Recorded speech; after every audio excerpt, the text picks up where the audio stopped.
Alright guys, welcome back to the Dark Souls 3 all-in-one guide. As you'll notice, I have the Mendicant Staff. Now I have a couple of these. I'm going to trade one of them with the crows, but you definitely want to have one for yourself because it gives you 20% extra souls for every kill if you have it in your hand. And of course it stacks with the Covetous Silver Ring, Shield of Want, and the Symbol of Avarice. So for this first part of the video, I'm going to show you guys how to farm for it. It doesn't take that long with our item discovery that we already have. And the enemy that we're killing is very close to the bonfire, so it's not going to take us too long. In fact, I get it on my first try here. But when I was farming for my other two, it did take me about 15 minutes. So we're going to warp back to Archdragon Peak and the Great Belfry Bonfire. You're going to want some rusted coins, your Crystal Sage Rapier in the left hand, and we're going to use the Lightning Dagger in our right hand. Now, currently our item discovery is 314, but after popping the coin, we check it again, and it's 364. This is the max we can currently get it to. Once we get the Covetous Gold Ring plus 3 in the DLC, we'll be able to get it further. Just make sure that you have the Crystal Sage Rapier active in your other hand to get the maximum discovery, and look at that, first drop. It's a pretty rare drop, but we got lucky here. And like I said, you're going to want two of them. Now I actually have three. You're going to want to trade one with the crows, and you're going to have one for your own use when you're grinding for souls. Speaking of grinding for souls, that's what we're going to do next. I'm just going to show you guys one time on how to grind for souls the most efficiently at this point in time. Once you get the Covetous Silver Ring plus 3, you'll be getting even more souls, so you won't get your max right here. And of course, when you go into new cycles, you'll get even more souls from these enemies. But you're going to want your stealth set up, and you're going to want rapport and hidden body. I just have the gold ring on because sometimes these guys drop chunks, and so I figure why not. But it's not necessary because we can buy them now, and we're going to become rich very, very soon. We can get an average of 90,000 souls every time we do this with our current setup. Another reason you're going to want to go ahead and start grinding is because we want to wipe out all of the shopkeepers' merchandise. So you can just come up here and grind for souls, then go down to Firelink, spend it on whatever you want. You can get Titanite chunks, Titanite scales, upgrade weapons, but more importantly, we want to just buy all the spells and get them for the achievements. Now, I didn't do this the right way. I kind of screwed it up here, but what you want to do is you want to go hidden body here and not get too quick with the rapport. You want to wait until they start walking away. If you do it this quickly the way I do it here, you're going to get the third angel to aggro and move to from his position to their position. As you can see, that kind of complicates things. What you want is just those two to fight it out and the third guy to stay where he's at. But he came away from his spot because I just didn't wait long enough. But if you wait until they start walking away, which is maybe 1 or 2 seconds, this won't happen. You just want to make sure you have the Mendicant Staff equipped whenever they're about to die. So if you're going for a backstab, as you're pulling the dagger out from their back, go ahead and switch it back. You can see right here, as soon as I know he's about to die, I switch to the Mendicant Staff.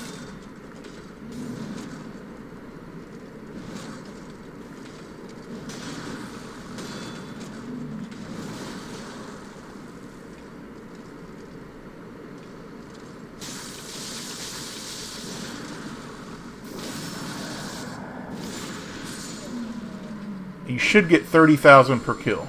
Over 30,000. And like I said, sometimes they'll drop some chunks. But normally you don't even have to fight these guys. They'll fight each other and then you can just use rapport on the third guy. But like I said, I didn't wait long enough, and that kind of complicated things. Now, our first order of business in Firelink is to go ahead and wipe out Carla's shop. She sells miracles and pyromancies and sorceries. They're just a mixed all together, so I'm just going to put it up on the screen as whatever comes up.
Now we want to go to our pyromancy merchant and wipe out his shop.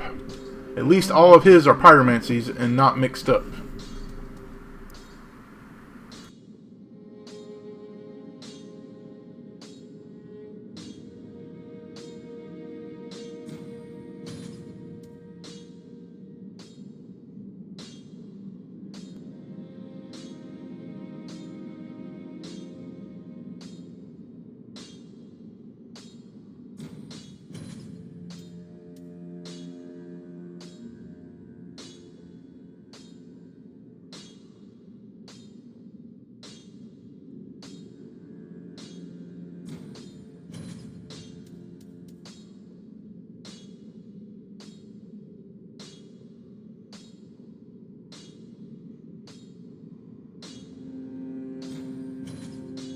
The remaining pyromancies are from boss souls and from a covenant reward for the mound makers.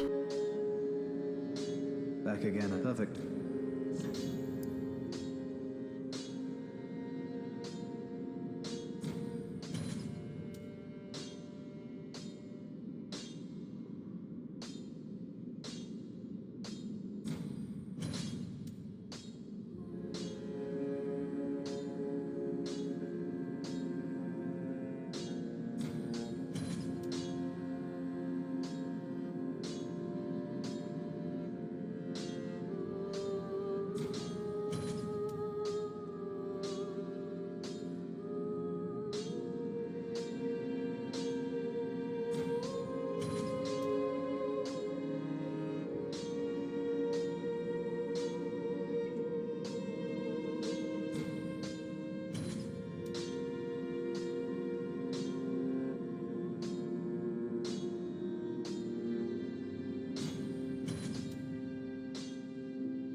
Make sure to exhaust all of Orbic's dialogue.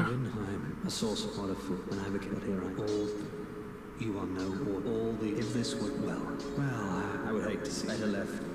You are no all if I would hate to see better left. Promise to step. It's been no. We can get his ashes from the archives and bring them back to Uria. Now we're going to wipe out the miracle shop. Oh, champ, do you wish to?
was not meant the gods I am. I was not the god I am. Godspeed, Chamayos.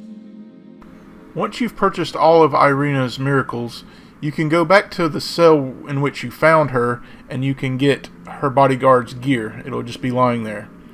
Now, we're going to go get some more miracles and sorceries and pyromancies from transposing some souls.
Currently, that's all the spells that we can get from transposition. However, we are about to complete Leonard's quest, which will allow us to transpose Rosaria's soul. And remember, we also transposed 2 souls earlier in which we wanted to get other items. We wanted the Havel's ring and we wanted the Crystal Sage rapier. But those souls also have spells. So you cannot do everything in one playthrough. It's impossible. Now we're heading back to the crows because we have another Mendicant staff, so we can trade with the crows to get Solaire's shield, and we can also use a lightning urn to get his helmet to complete the set.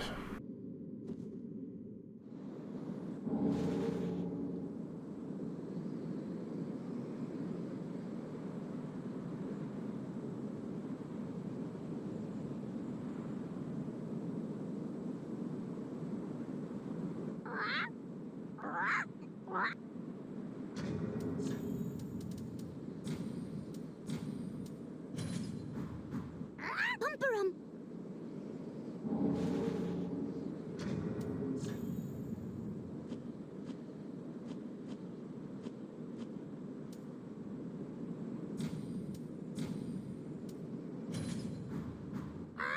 Picklebee.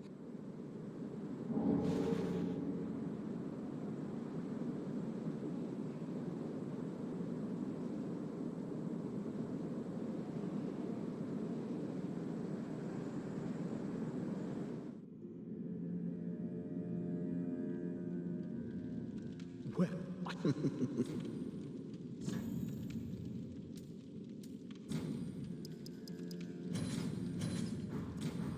thanks, good.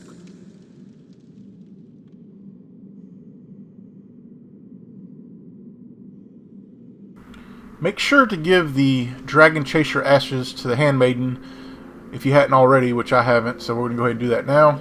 We'll be able to buy all the upgrade materials.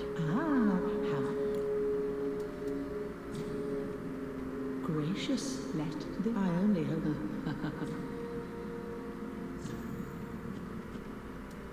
So you got Chunks, Twinkling, and Scales. And you hadn't bought the slab already, go ahead and do it. And remember, you can buy any of the unique armors from the bosses from the Handmaiden. So if you want to cosplay as the dancer, here you go. You can get the armors here. And sometimes even the NPCs.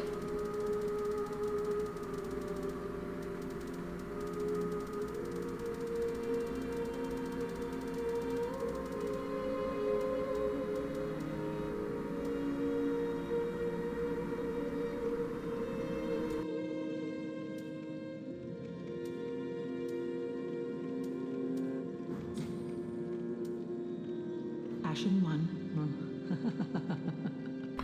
Now we're just going to go back to Fair and Keep to get Havel's armor now that we can get it.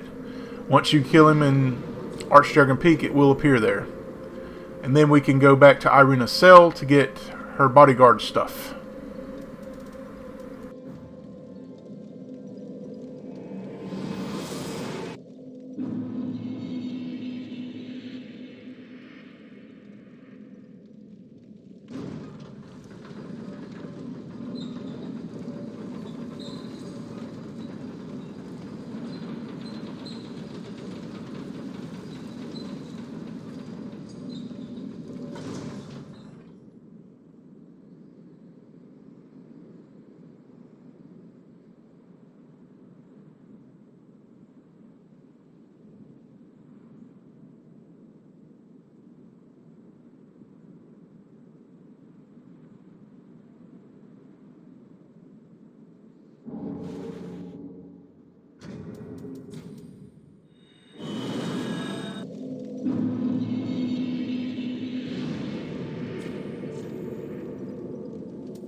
Now we are going to complete Leonard's quest. We need to go back to Rosaria's chamber to get the black orb.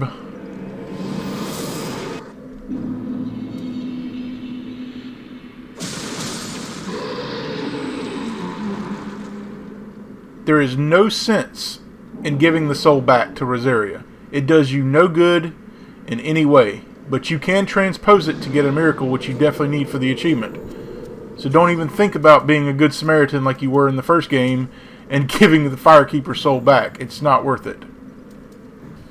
Now I attuned Carthus Beacon because we're about to take on Leonard, and there is no better way to take on NPCs than with Carthus Rouge combined with Carthus Beacon and the Right Eye of Pontiff.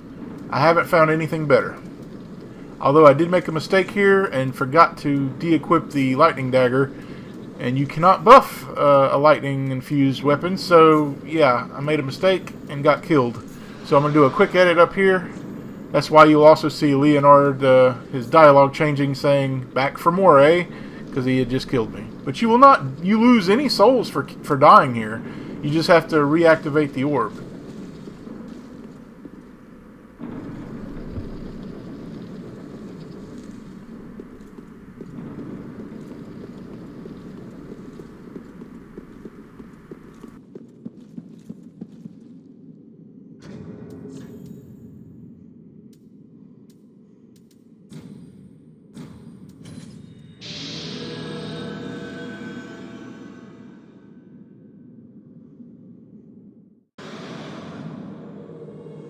For Leonard, you just want to be guns blazing. Go right up in his face with Carthus Beacon activated and Carthus Rouge.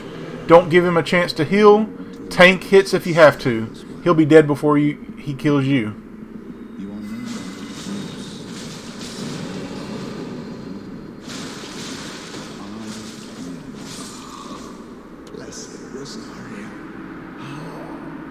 You'll get his weapon, which is pretty awesome, I must say. Although it upgrades with Titanite scales, which is kind of a bummer. But it fires a magic blast, kind of like the Moonlight Greatsword from Dark Souls 1 and 2.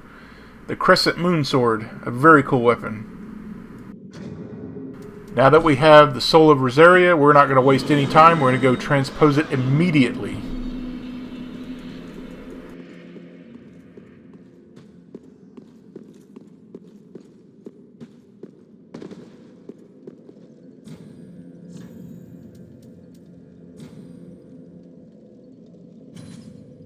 There are only 4 miracles remaining. However, 3 of them are behind covenants. You have to get covenant rewards. And the last one will be from the Soul of Cinder. Now we're going to go kill our next NPC. We're going to finish Hawkward's quest. We're going to use the same setup as before. There's just nothing better than that I have found to kill NPCs. Carthus Rouge, Carthus Beacon, for the win. But I just put on the charm just in case, but you're not going to need it.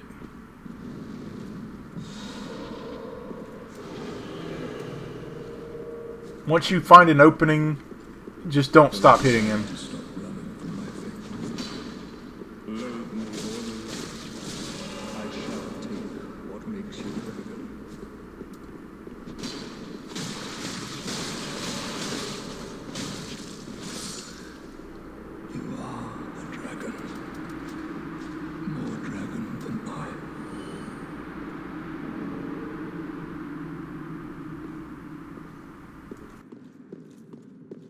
Now we're going to go finish Orbek's quest and get his ashes and give them to Yuria for the Morian blade. And that will be the episode. And in the next episode, we're going to begin our trek through the DLCs, going into the painted world of Ariandel. Boy, is some good items in that place. Before going to get the ashes, we're going to go ahead and just level up some things, level up some weaponry, and get our Pyromancy glove to +9. I don't want to waste a slab on it though. Not yet. And we're just going to spend all of our money. I had like 1-point-something million souls, and I'm just going to burn them all on upgrade materials. I don't want to use it for levels. Now I'm going to fully upgrade some weapons here. I'm going to get my Crystal Sage Rapier to +5. And I'm going to get my Blessed Cestus to +10. Now, the reason I'm prioritizing the Blessed Cestus is it will give you more regeneration per second the higher it's upgraded. So you want to max it out. Same with any simple weapons you have. For me, I have the simple shield, but not enough chunks. That's okay, I can buy them. I am going to save a slab, though, because I'm going to get the Crow Talons in the Painted World of Ariandel, and boy, that weapon is something else. Oh, it's so good. So good. Sister Freed will not know what hit her. And you can combine that with Carthus Beacon and the Right Eye of Pontiff as well, and you have yourself a recipe for total domination.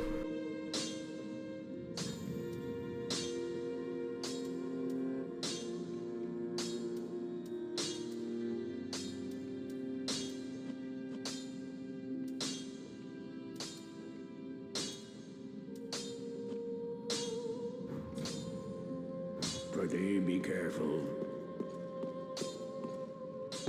Now we're going to upgrade our Pyro Glove to +9. However, there is a boss weapon in the DLC that will allow you to cast Pyromancies even better than a +10 Pyro Glove can.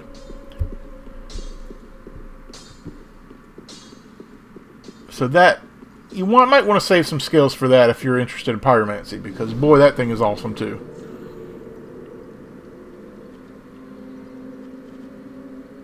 Now we're just going to go get the ashes, and that'll be it.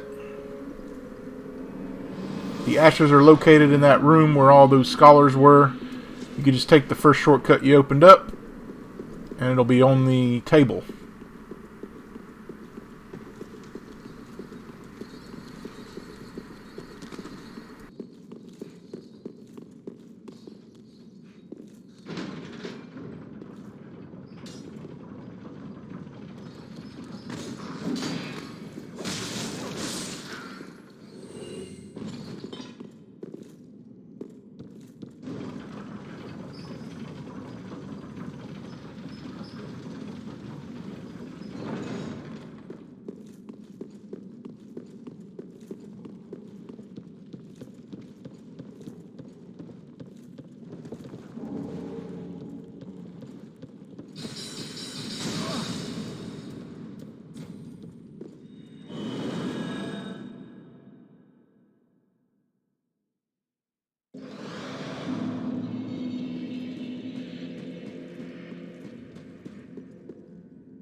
presume wonder with the Sky Lord. As it should, it is law. Make sure to exhaust all of Yuri's dialogue before beating the game, just in case you have to do that. I'm not sure. This game is kind of particular with its dialogues. You have to exhaust all of it.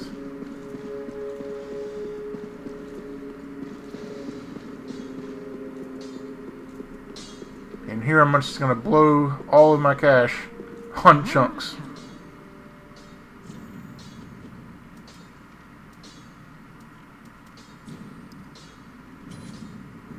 Ashen 1. I'll see you guys in the next one.